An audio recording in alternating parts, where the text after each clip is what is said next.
আপনি কি প্রত্যেক দিন কলকাতায় আসার ক্ষেত্রে বিদ্যাসাগর সেতু বা দ্বিতীয় হুগলি সেতু বা সেকেন্ড ব্রিজ ব্যবহার করেন? তাহলে এই ভিডিও নিঃসন্দেহে আপনার জন্য খুব গুরুত্বপূর্ণ, কারণ আপনার জন্য একটা বড় ভোগান্তি অপেক্ষা করছে।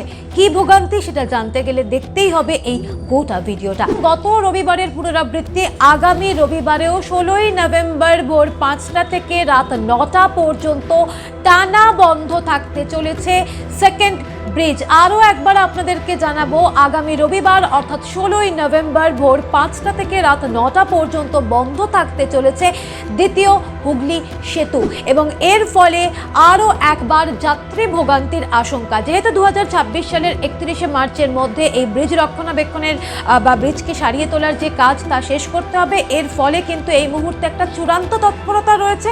সেতুর মোট 152টা কেবলের মধ্যে মাত্র 19টির কাজ শেষ হয়েছে, এবং এই কাজ করার জন্যই আগামী রবিবার প্রায় 15 থেকে 16 ঘন্টা এই ব্রিজ কিন্তু বন্ধ রাখা হবে, এবং এর ফলে হাওড়া ব্রিজ দিয়ে যাতায়াতের একটা উপায় রয়েছে, কিন্তু যাত্রীদের যে ভোগান্তি তা কিন্তু অব্যাহত থাকবে আগামী আরও বেশ কয়েকটা দিন, তা কিন্তু বলাই বাহুল্য।